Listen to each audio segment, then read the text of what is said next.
Well, hello everyone, and welcome back to Ace Attorney Investigations. So, previously, we finished exploring the rest of the gift shop in this plane, and we determined that someone smuggled the body into the elevator. The elevator was not the scene of the murder. Now, the actual location of where the murder took place is a huge mystery as of now. And then the plane landed at long last, and who should arrive at the scene but one Franziska von Karma, the Ice Queen herself. Naturally, she thought Miles was the real murderer, and we had to prove our innocence against her. And now it's looking like the most likely suspect is Rhoda Tenero, but I don't think it is. I still think it's Cammy Meal. So before we go into that locked room where Rhoda is, let's make sure we've talked to everyone first. Anything new with Gumshoe?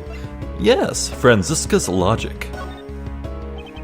Way to show her who's boss, Mr. Edgeworth.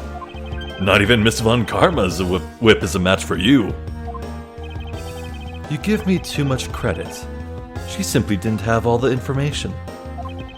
To be sure, the fights will become tougher and tougher as this investigation progresses.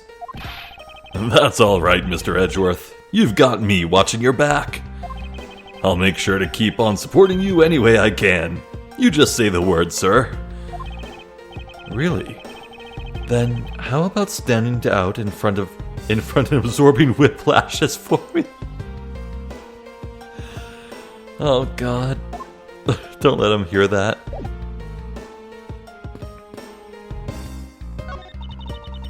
Miss Tenero is in the flight attendant's room. Let's move. That blue door over there leads to the flight attendant's room, sir. Alright, let's go see what Miss Tenero has to say for herself. Oh, for a second there I thought I couldn't talk to them. You, hurry and solve your murder! If you do not, how am I supposed to have my cargo returned to me? If you would please be patient just a little longer, Mr. LeBlanc. Hurry and solve it, like a strike of thunder! It's as fast as lightning, and believe me, if I could, I would. Okay.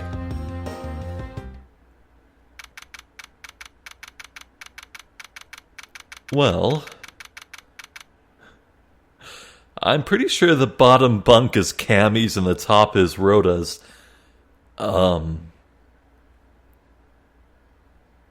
Okay, there's at least one of those gaudy suitcases. There's a box open that has gold and crowns in it. What? Huh? And there's also a single red pixel on the bottom bed, which is weirding me out. So you're the one that poked around inside this plane without the captain's permission. Deviating from the flight attendant's manual is very unbecoming, you know. What were you hoping to accomplish by doing that? Miss Tenero. Ah, Mr. Edgeworth, you're here too? Can you please help us and shed some light on why you did what you did? All right. Okay. Interesting room.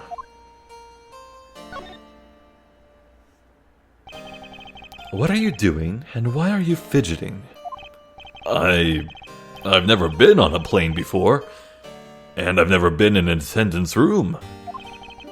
Well, even on a normal flight, one would rarely never need to enter one. I don't know when I'll ever get to be on a plane again, so I want to soak it all in now, sir. Let's see, a box full of crowns and a yellow suitcase, and oh, what a great trip. Paging Detective Gumshoe, kindly return to the situation at hand. This isn't normal, man. It's pretty easy to tell who sleeps in which bunk just by looking, yes. I am almost certain that the well-kept one up top belongs to Miss Tenero. Ew, this bottom one is a giant mess. You sloven, squalid scoundrel of man! You dare to scrutinize a woman's bed and invade her privacy? Yow! There are some things in life best kept to yourself, detective. There's sure to be a clue of some sort in this trash can. Detective Gumshoe, if you please. Yes, sir. You just leave the rummaging to me. He's a natural. Scruffy, how dare you go through a woman's trash without her permission? Have you no sense of honor? Eek, I'm sorry. I'm just doing what Mr. Edgeworth told me to do. Ow! Forgive me, detective.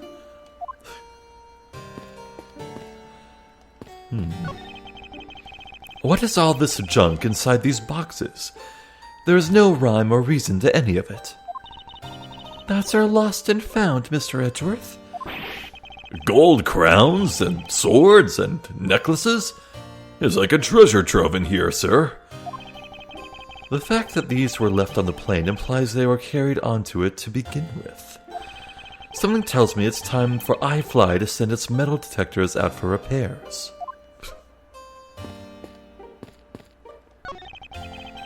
It's one of those suitcases designed by Miss Tenero. You can tell it's hardly ever been used by the lack of even a single scratch on it. And what are inside these boxes? Oh, those are some souvenirs I bought in Virginia. There's so many. There's even a second box.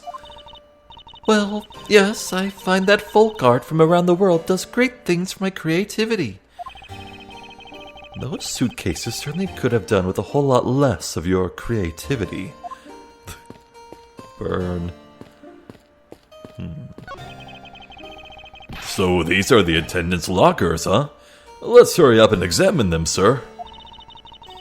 Why must men always be so rude? Besides, who exactly gave you permission to search through the attendants' lockers? Wait, detective. It would be uncouth of us to look into a woman's locker without her permission. Yeah, I guess so. Plus, I feel this murderous draft, and I can sense a whip not far behind. Right. Wait, what? Oh. Well, that's not at all where I thought the entrance was. What the hell's the door to the left? This door leads to the cargo hold. But I can't let you through without Miss Von Karma's express permission. That's not a bad way to handle this situation if it was any old case, but this isn't. So, between you and Miss Von Karma, who's better at their job? Oh, there's no comparison to be made, detective. None. Well, go on. Let's hear our troublesome attendant out. In due time, I do have one thing I'd like to ask you. Yes? Do you plan to continue using that whip for the foreseeable future? Of course. I've wrangled many a testimony out of people thanks to it. Yeah, and probably a whole lot of yelps too. Ow! And I'm willing to bet that the majority of them came from you, detective. Okay. Miss Tenero, let's speak. Why did you lie about receiving the captain's permission like that? Because I didn't think I would be able to get his permission. What do you mean? The captain, he only has ears for Cammy. I spoke with the captain a little earlier myself. He definitely seems to be rather taken with Miss Meal. Yes, and on top of that, I had mistakenly accused Mr. Edgeworth of being the killer. I wanted to make amends. In that case, please allow me to thank you for what you did. Thanks to you, I was able to clear myself of all charges. Really? You were able to prove your innocence? Oh, thank goodness. Miss Tenero, is it? There is one more thing I'd like to ask you. You were in the in-flight shop just before the turbulence, weren't you? Please answer honestly. Yes, I was. And why were you there? Well, Why the sudden hesitation? Franziska seems to have struck a nerve. Why were you in the in-flight shop? All I did was go check up on the shop like I always do. You're saying it was for work then? Yes, I'm in charge of the shop, so I have to keep an eye on it. I don't have any reason to go there otherwise. After your visit to the shop, you paid a visit to this room, correct? Yes, I came back to freshen up and adjust my makeup. I'm sorry, but there isn't much else to tell. Miss Tenero claims to have no reason other than duty to go to the shop. But is that all there is to it? Maybe I should ask her about that thing. Well, is there anything new for the prosecutor's badge? No, wrong button. Present.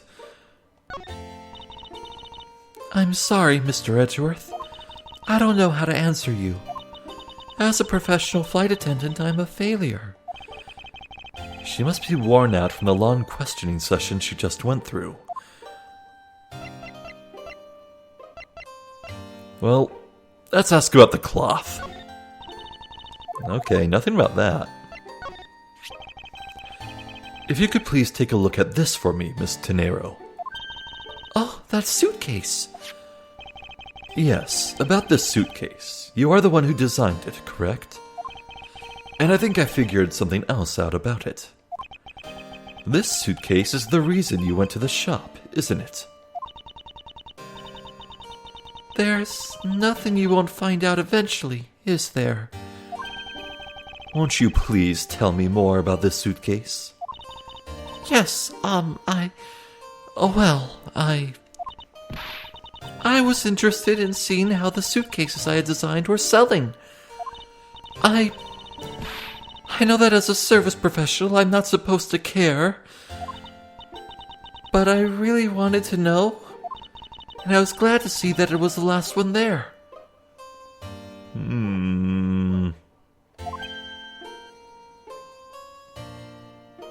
Okay. When Rhoda went to the shop, the suitcase used to smuggle the body was already missing. I'm certain that's what Edgeworth just noticed. The last one there.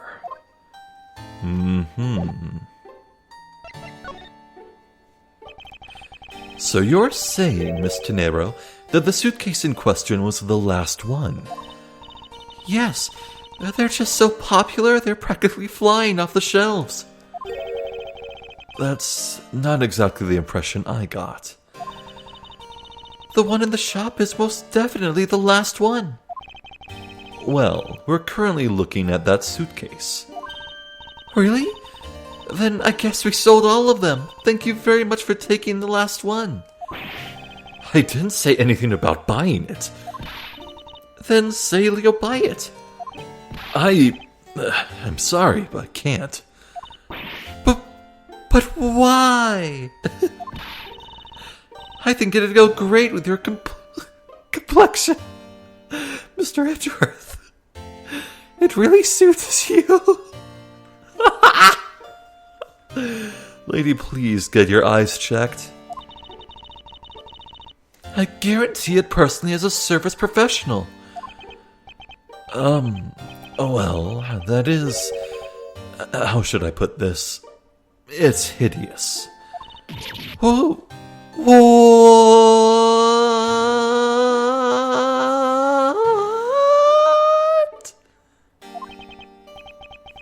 Huh. Maybe that was a bit too direct. Moving on. My issue with the suitcases isn't the design, it's the number of them remaining. Remaining? There were 2 suitcases in the in-flight shop when I investigated it. 2? But that's impossible. I'm sure there was only 1. Looks like her story has generated quite the contradiction. When I left the shop, I'm positive there was only 1 suitcase left. Something is amiss here. What could be the meaning of this inconsistency?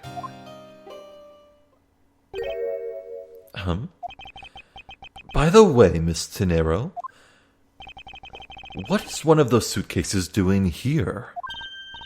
That's... I thought you said there was only 1 left.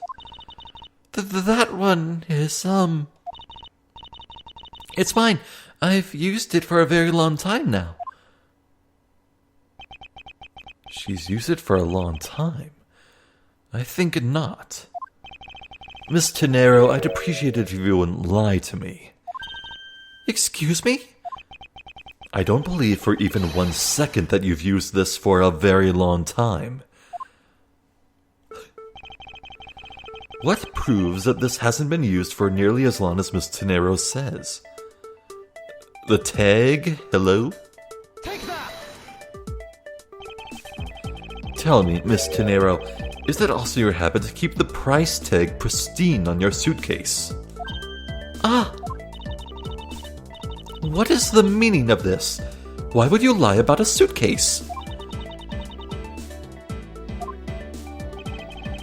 Despite having faith in her design sense, the sales numbers made her cry bitter tears. The truth is becoming increasingly clear to me. Miss Tenero, I think I understand.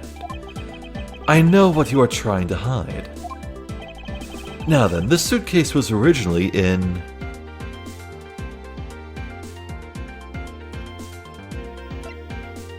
I mean, the flight attendant's room. We are right there already. I think she went and took the suitcase, maybe to make it seem more desirable, because anyone who would visit would be like, oh, one of the suitcases sold, I better snatch it up. Yeah, I want to say it's that. Seeing as how the price tag is still on the suitcase, one can only assume it was out on the floor for sale in the shop. And the person who bought the suitcase was... Oh.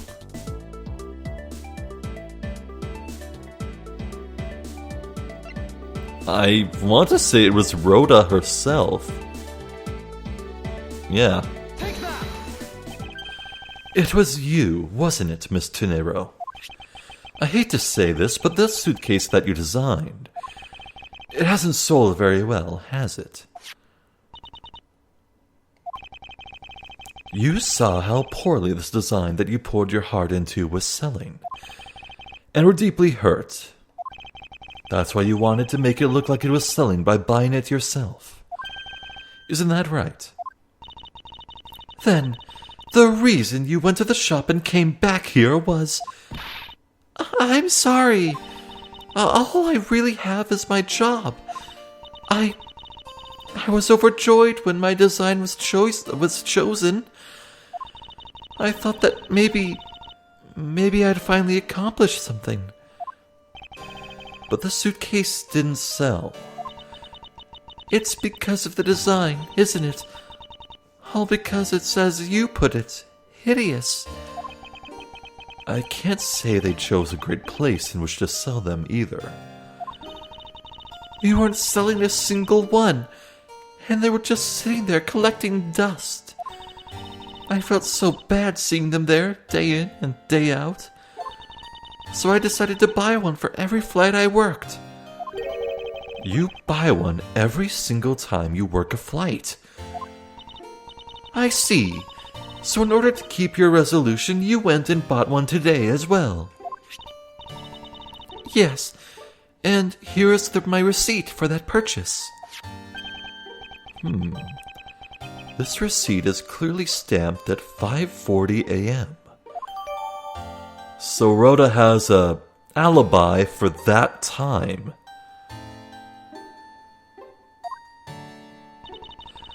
The truth is, there's still a bunch of them left unsold. They're planning to scrap the remaining ones at the end of this flight. Miss Tenero, where are these other suitcases?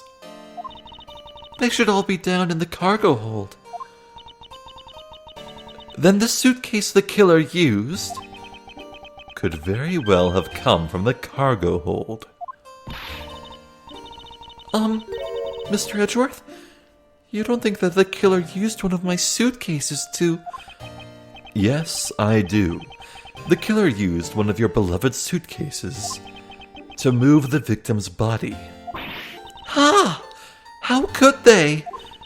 Those suitcases were meant to be faithful partners to our passengers on their trips. That's all I ever wished for them to be. Miss Tenero, is there any other way to get to the cargo hold other than the elevator? The only other way is just through that door there.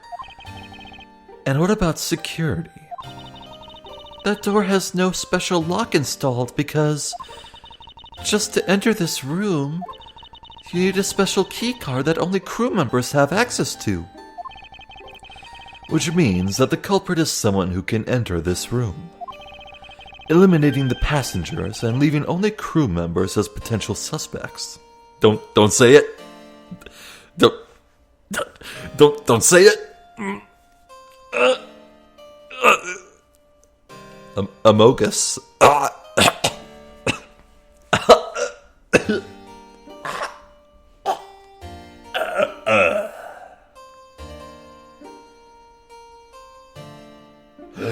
Okay. Sorry about that. I died briefly, but I'm better now. I can't believe it. Yes, Franziska? Going on these wild goose chases. You're a disgrace to the Von Karma name. And what do you mean by that? The suitcase came from the cargo hold. That fact alone tells the whole story. Yes, which is why I said the culprit must be a crew member who used their key card. Miles Edgeworth! You're proposing that the killer rode the elevator from the cargo hold, correct? Yes, that's the only realistic possibility. That other attendant, Miss Meal. I asked her earlier and she had this to say. Franziska got information out of Miss Meal. In order to make the elevator go down to the cargo hold, a different key card is required. A different one. Yes, and the only person who holds that particular card is you, Miss Rhoda Tenero, and only you.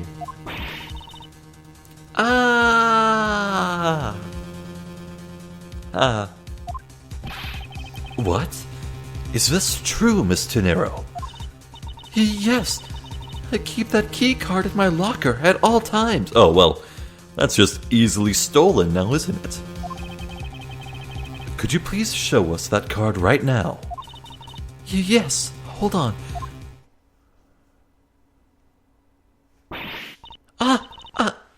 I don't believe it. What's wrong? The key card, it's gone. Very clever. Pretending that your card was stolen when in fact you're just trying to hide it from us. You really thought this through. Wait, it's not like that. You can tell us all about what it's like down at the station. Officer, arrest this woman. Yes, ma'am. Mr. Edgeworth?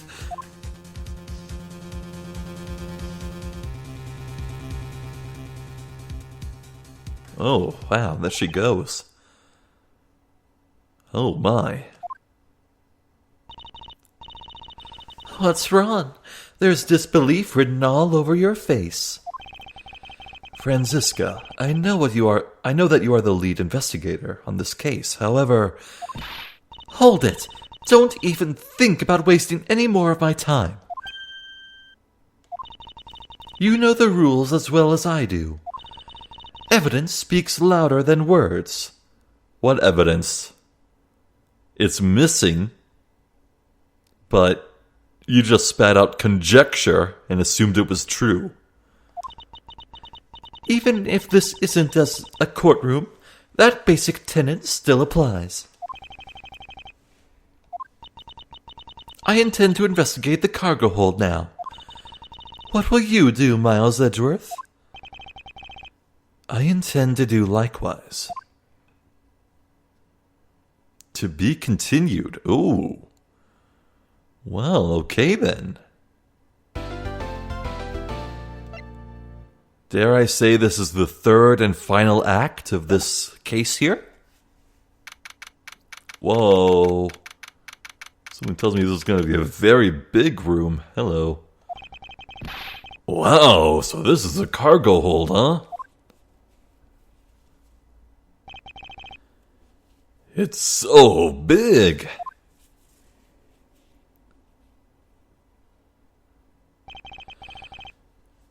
This plane is a special model.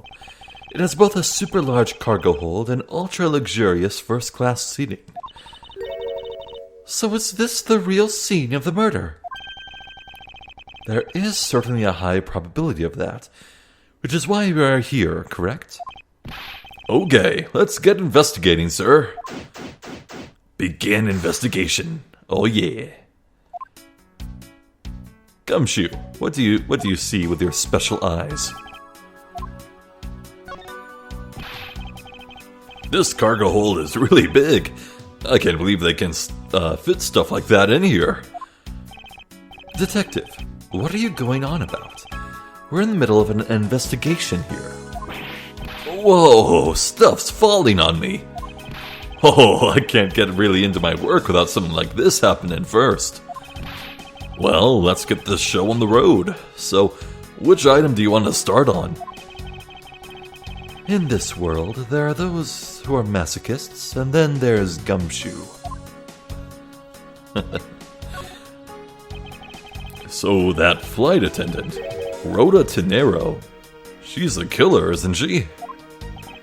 I don't think we can say for sure yet, but there certainly are a great number of things pointing us in that direction. You mean like how she didn't tell us about her buying her own suitcase? Yes, however, in regard to the keycard being stolen, I can't seem to find any evidence that she's lying about that. How about you, Franziska? Can I call you Franny? I think she would whip me if I called her Franny. You arrived at the scene of the crime before Detective Gumshoe, correct? And you then immediately began to direct the investigation. It seems to me that you were already here at this airport for something besides this murder. Yes, I was. Why at this airport? I've been following a very large and involved governmental-level international crime. Whoa, baby! But it's much too large for one person to take on alone. So it was decided that I should form a joint investigation with Interpol. Well, hello. Okay, Interpol. My god, I might actually have been onto something with the Borginian cocoons earlier.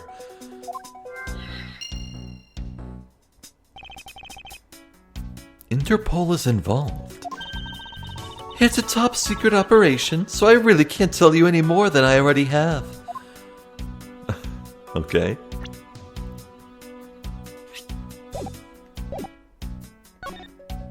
What are you thinking about this? There's something much more urgent we should be dealing with right now. Don't waste my time or yours. Well said, well said. Okay. How about you, good sir? Have you noticed anything strange happening around here? No, sir. I haven't noticed a thing. I'm not sure that he meant to sound so oblivious. Okay, let's start from the left and work our way right. bed sheets. Keeping track of this many pieces of cargo must be very taxing on the cargo crew. This sure brings back memories of when I worked as a part-time mover, sir. By the look in his eyes, he's waiting for me to ask about the rest of the story. But no matter how he pours on the puppy eyes, I have no intention of doing so. Okay, so in the top left, there are symbols that look vaguely Chinese, but at the same time I don't quite recognize any of them. And the text below says Zhenfa. I think it's pronounced Zhenfa, I think. ZH in Chinese, it's more like a J sound, but very soft, I think. Zhenfa? Something like that. X something.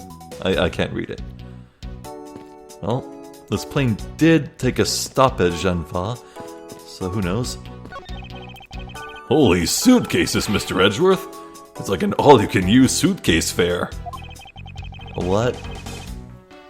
These must be all the leftover ones they couldn't sell. The ones the company is planning to dispose of after this flight is over. This paint job is really cool, don't you think?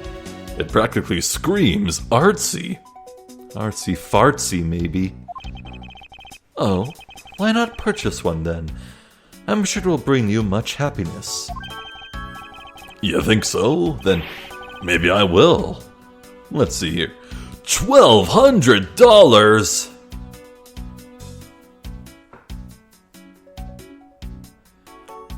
Rhoda buys a $1,200 suitcase.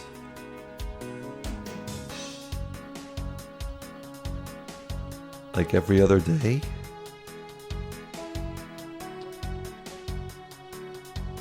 What? I think I'll pass. And Miss Tenero wonders why they don't sell. You need 2 jobs just to buy one. So how is she buying her own? It definitely looks like one is missing. Huh? What is this brittle substance I'm stepping on? It's a bunch of glass fragments. These must be from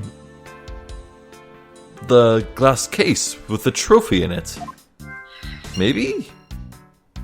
Hello. Wait, did that get put in logic? It was.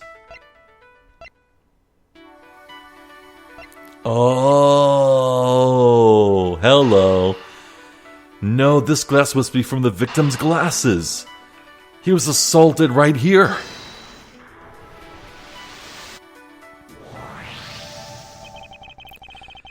I think we can safely conclude that these fragments are from a pair of glasses.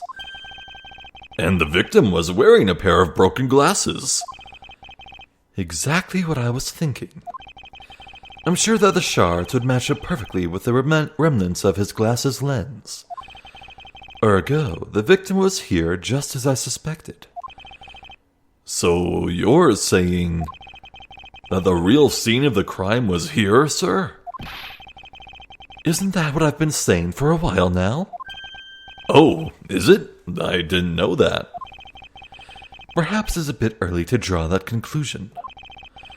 However, I believe that the probability has just skyrocketed considerably.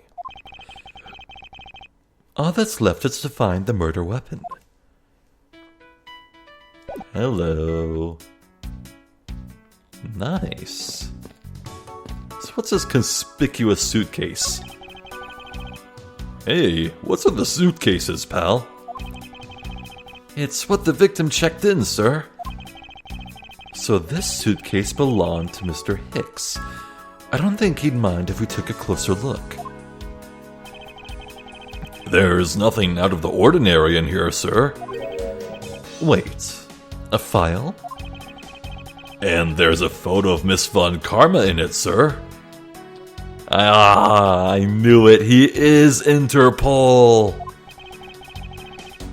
It looks like a profile on Francisca. Right into logic. Why would Mr. Hicks have a file on her? Maybe we can ask her about it.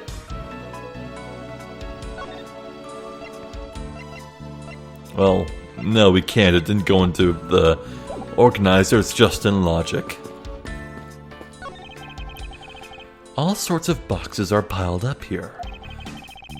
This one says flammable, and this one says pharmaceuticals. This one says for exorcism use only. Hello? Exorcism? Just what kind of operation is this airline running? Oh, I just love pushing the buttons on elevators and crosswalk signals. Gumshoe, you are a precious man. Here, you should give it a try, sir. Go on, push it. The elevator is currently stopped on the first floor, Detective. It can't move. Oh, yeah. I guess nothing would happen if you pushed it now. Well, nothing would happen normally anyway, without the special key card. Both the door to the attendant's room and the elevator's control panels require a key card, which makes it impossible for a passenger to come down here. Okay. Let's use our noodle. So this profile is on Franziska, and Franziska is working with Interpol. Ergo, the victim was with Interpol.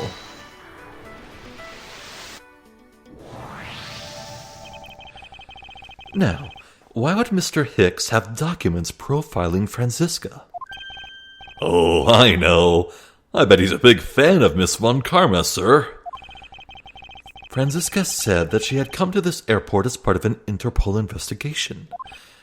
Oh, maybe Mr. Hicks had heard she was coming here and he followed her. Detective, I think it's more likely that Mr. Hicks was, in actuality, Interpol agent Hicks. I think Franziska has some explaining to do.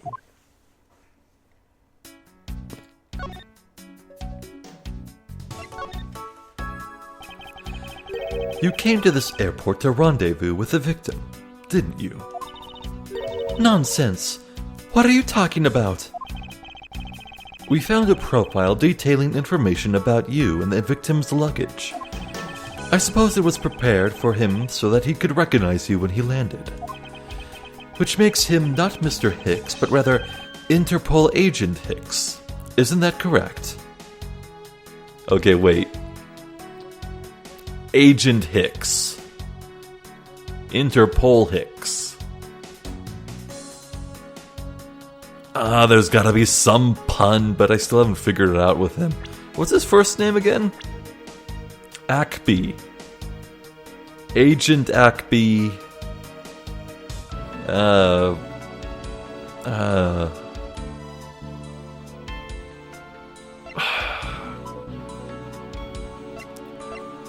Okay, to be frank, Rhoda Tenero isn't landing for me either, but Zincle Blanca and Cammy Meal, that makes sense to me. I should have known you'd figured it out, Miles. But it looks like they got to him first. So you really did come here to receive an Interpol agent, then?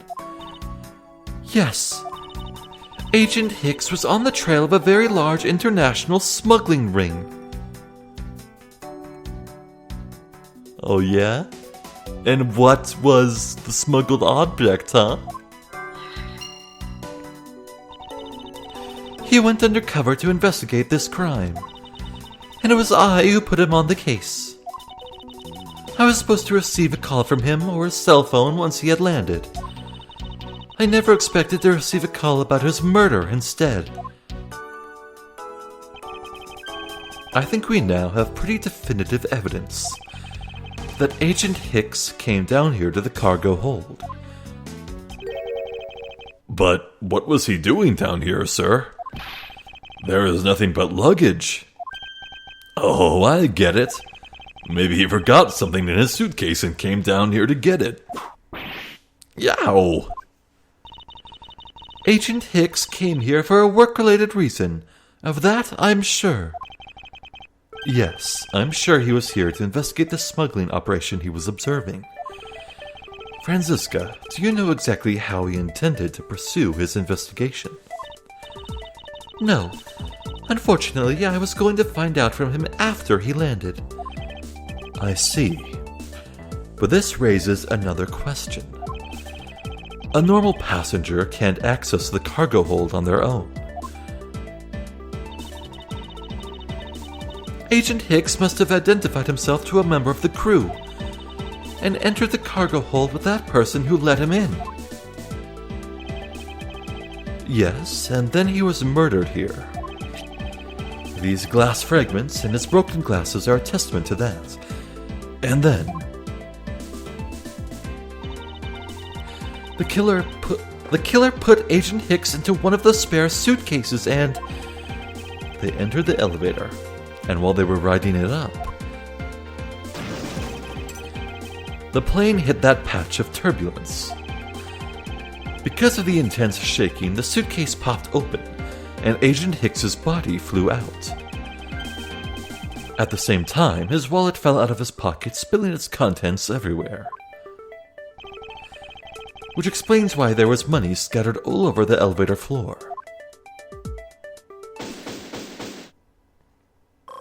Nice, full heal. I think it's pretty easy to say who the culprit is at this stage. What? Really, sir? I know what you're thinking, Miles Edgeworth. But the killer can be none other than Miss Rhoda Tenero. Now we argue. We need to defend Rhoda's name. Okay, bring it on. If it was a crew member, any one of them could have shown Agent Hicks to the cargo hold. Okay, so why do you think it was Rhoda? But the point to keep in mind is the key card that allows the elevator to come down here. The only person with such high-level access is Miss Rhoda Tenero. I'd say that's a pretty decisive piece of information, wouldn't you? I know what she's trying to say, but I'm not certain it's as simple as that. Let's take this apart bit by bit. I feel like this is one where we have to press everything. If it was a crew member, any one of them could have shown Agent Hicks to the cargo hold. Hold it! That might be true, but then it could be anyone, including Miss Emile or even the captain. Don't be a fool. Wow, she finally said it. She really hasn't been going on off her foolish fool who does foolhardy, fool stuff. Man, whatever. A plane without a pilot in the cockpit is like a horse without a crop in hand, without a rider, crop in hand. Much like Scruffy over there. Hey!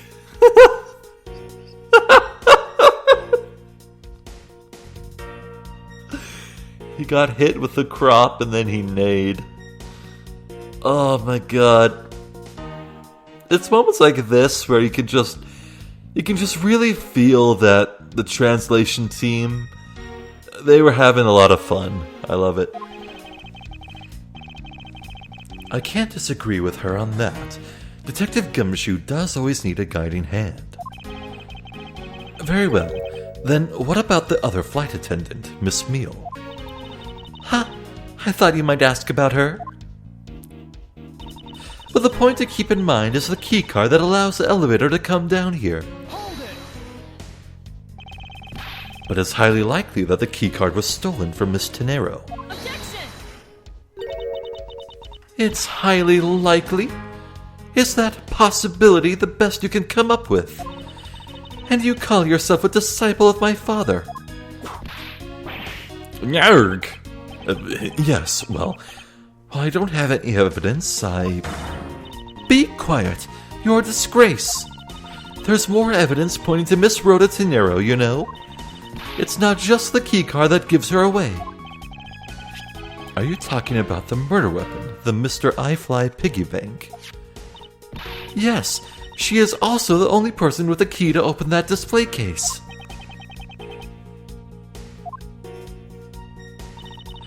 Further, there's the matter of the key to the display case that held the murderer's bank.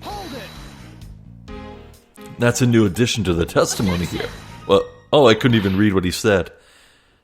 Stop right there, Miles Edgeworth.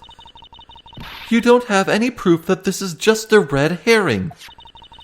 If you must keep on insisting that it's a fake, then what is the real murder weapon and where did it go? Speechless, I see. That's not a surprise. After all, you know that we've searched the entire cargo hold and came up empty-handed. There must be a way. There must be something that can help me rule out the piggy bank as the murder weapon. What should be examined further to help us ascertain the authenticity of the weapon?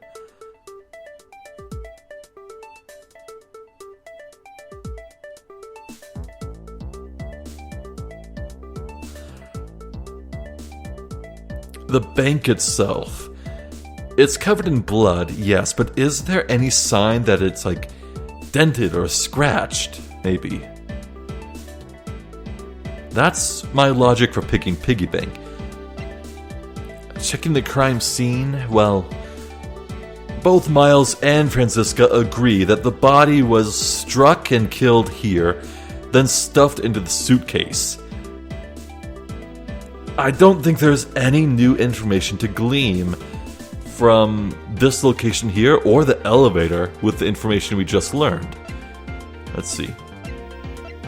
And like there is a Borginian cloth that is identical to Zink's hat, but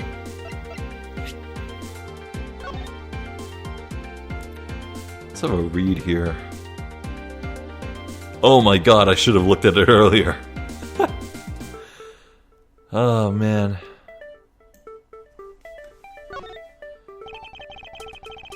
Just as Miss Tenero said, the timestamp says she bought the suitcase at 5:40 a.m. Okay. Nothing on the back.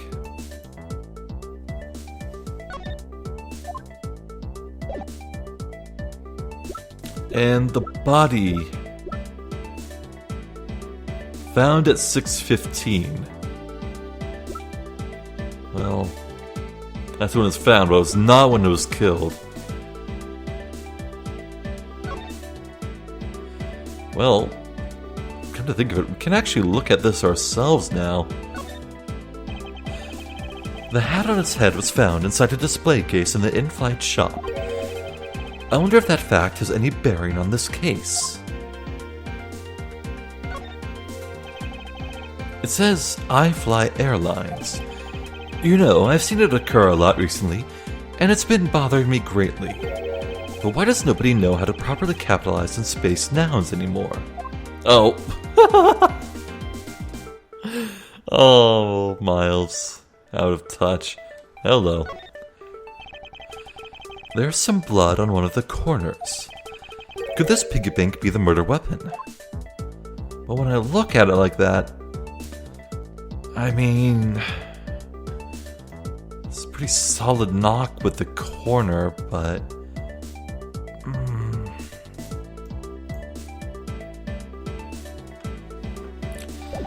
I don't know. Could be a hit, could just have been splashed.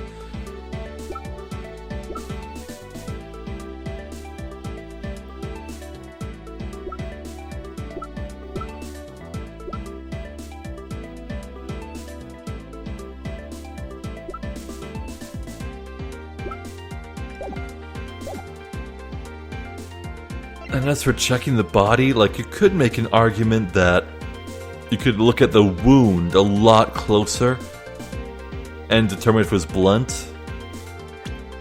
Hold up. Was hit on the back of his head. Well, probably does say blunt instrument.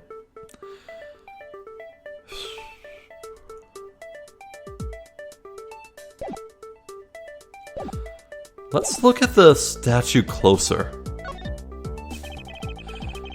We should examine the bank itself once more to determine if it is the real murder weapon. If this is the real weapon, it should be damaged or perhaps have a dent on it somewhere. Yes, my logic exactly! We've looked into that already and there is no sign of anything on it. But we can't discount it as a murder weapon on that one fact alone. The piggy bank is, after all, made of a stronger material than human flesh.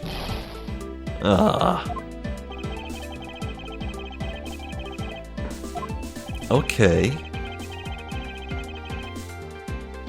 Then the body. What is the wound? What does the wound look like exactly? Franziska, I think you were too quick to jump to your conclusions. Oh, was I? Yes. We don't even have the autopsy results yet. How can I not say that you made a snap judgment when you have yet to even see if the wound on Agent Hicks's head is consistent with the murder weapon? Scruffy! Yes, sir. Contact the medical examiner's office at once. I wish to hear the results of Agent Hicks's autopsy. Eek, yes, sir.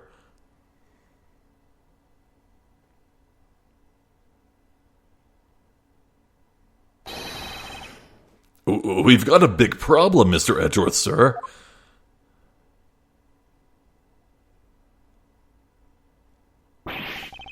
What is it, Detective? They're still doing the autopsy, but they said that they already know this one thing for sure. Report. Now. The doc said that it's one giant bruise from a beating from his shoulder down to his mid-back. Damn, that's one hell of a hit. From the victim's shoulder to his mid-back? It was beaten over such a wide area? Well, I'd say maybe it's a sign the killer had a grudge against Agent Hicks. It wasn't just his head. The killer went all out and hit him multiple times, sir. Yo. Scruffy, what is "had a grudge against Agent Hicks" supposed to mean? Well, that's, Was the wound on the victim's head consistent with the murder weapon, Detective? Oh, well, they said they were still looking into that, sir. You're completely useless! Yeah, oh! Sir, I told you already, you can't go down there. No, you remove yourself from my way! What is all that racket? My luggage, my cargo.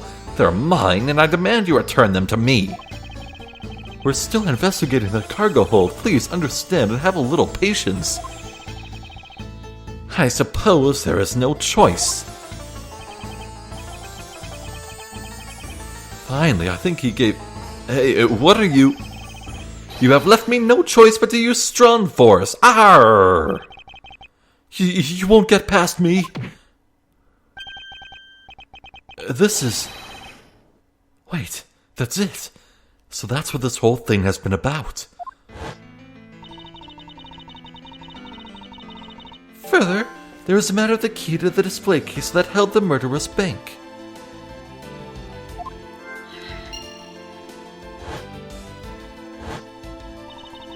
After all, you know what he searched for the entire cargo hold and came up empty-handed.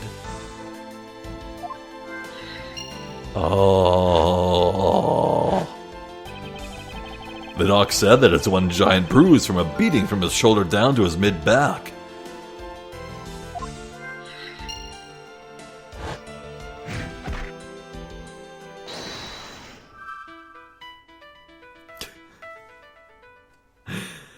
Okay, well, so it seems evidence that Hicks was pushed over the railing. I see. Okay.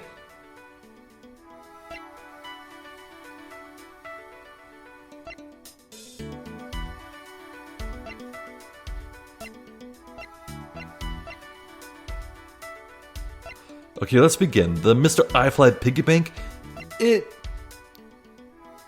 couldn't... It has no mark and no scratch, so it can't have beaten him multiple times. This is a contradiction, I think.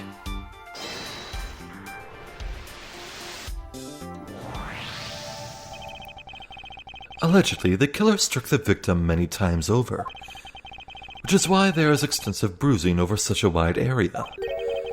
But is that really the correct conclusion to draw from the evidence? The bruise from his shoulder to the middle of his back is one continuous mark, which is more suggestive of a single blow to the back. If that's the case, then the piggy bank is much too small to have caused that. Therefore, the murder weapon must be something far bigger.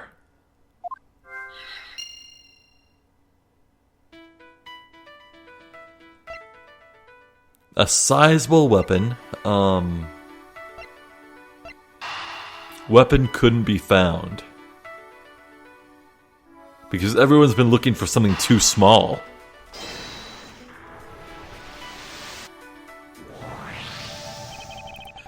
If we're looking for a rather large weapon, you'd think it would stick out. But so far, we haven't found anything that resembles a weapon of any sort. Perhaps, just perhaps, it's something we all overlooked from the very beginning. Yeah, it's like hiding hay in a haystack. Because normally it's too impossibly big to be taken into consideration.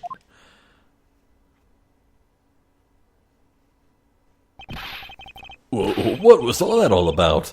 Was he trying to jump his way down here? Franziska. What? What do you want? I found it, Franziska. I found the real murder weapon. You did? He really jumped. We didn't realize it until now, but the answer has been right in front of us the whole time. He might be hurt. We should check up on him, sirs. There's that pompous attitude of yours again. You should learn to drop that habit. This coming from a prosecutor with a habit of whipping everyone she comes across. Anyway, if you really are a prosecutor, then you'll back yourself up with evidence. You two aren't listening at all, are you? Come on then, show me this real murder weapon you speak of. Well,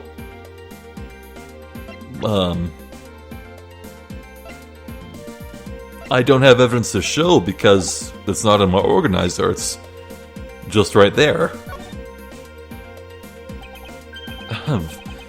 I don't have any evidence to show you.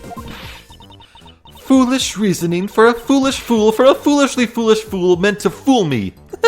There it is. Yeah. She said the things. What do you mean by, I don't have any evidence of to show? Perhaps I should have phrased it as, that which caused Agent Hicks's death is incorporeal. Forgive me, but I do believe I have figured out what was the real cause of death. Freefall. The victim fell from a great height and subsequently died as a result. In other words, the real cause of death is free falling to the ground. Can we just highlight the absurdity of a murder where someone fell to death on an airplane? And by that I mean it happened entirely inside the airplane. Oh, this is just great. He fell to his death? Yes, this is the only plausible possibility. The victim has extensive bruising on the back of his head and his back, and the only rational explanation for these injuries is that he fell to his death. But the murder happened inside this plane. I know. Are you claiming that there is someplace in this plane from which he could have fallen from? As I said earlier, the answer has been right in front of us the entire time. You can't mean... Yes, I do. The victim fell from the top of the stairs of this very cargo hold. What? Then Then, we're in trouble. We may have a second death on our hands, sirs. Hey, you! Tell me you aren't dead, pal. Quiet. Why are you screaming? He's unhurt. He's alive. And there you have it, Miles Edgeworth. It's not possible that Agent Hicks fell over the railing to his death. That man is living proof of that. I suppose it's true that it's not possible, given the current circumstances. The current circumstances? What is that supposed to mean? I'll tell you what it means. The cargo Zinc just fell on, it was picked up in Genfa. The murder happened before the landing. Suppose that large piece of cargo wasn't there at the time. What would have happened then? He would have been a Borginian pancake for sure, sir. I suppose that man over there wouldn't still be breathing. But the reality is that the cargo box is there. So there is no point in entertaining your wild hypothetical scenarios. It may be there now, but there is no proof that it was always there. Ha! As if there could have been a window of time when the giant box was not there. Ah, but there was. What? What can I use to show her that it's possible the box was not always where it is now? Refueling in Genfa. Transfer cargo and refuel. Take that! You refueled in the Republic of Genfa? Yes, this flight had a short layover in Genfa in order to refuel. But that wasn't the only reason for the layover. We also transferred some cargo. What if the box in question was only transferred onto the plane at that time? To further prove my point, let's take a look at what's next to the box in question. Yeah, behind it. Oh, it's labeled Genfa Express. Correct, meaning it was loaded onto the plane in Genfa. Well, there you go. Now, what if the box in question was also loaded on at the same time? It would mean that the box was not here in the cargo hold during the Europe-Genfa leg of the flight, making a clear drop from when Agent Hicks could have fallen to his death entirely possible. Ah, but your theory is still very far-fetched. Then allow me the chance to prove how very likely my scenario is. My first order of business will be to examine that piece of cargo in more detail.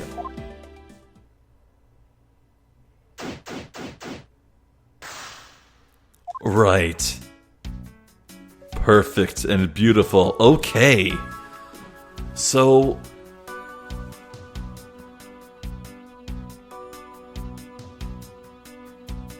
we clearly have a motive for the murder now.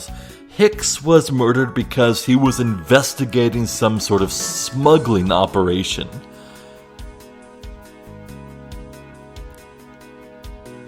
Hicks wanted to investigate stuff that might have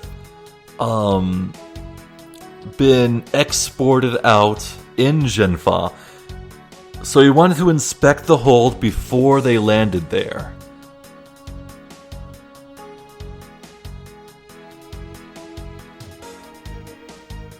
Whoever killed him by pushing him off the rail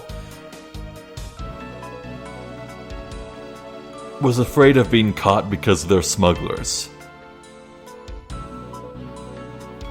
Now,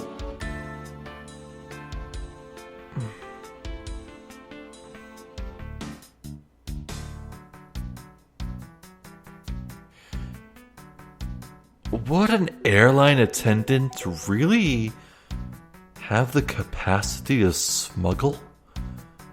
Like, they're an attendant, they don't really bother with a cargo hold, do they? Like, how can they instruct what is put onto the plane? That eludes me. But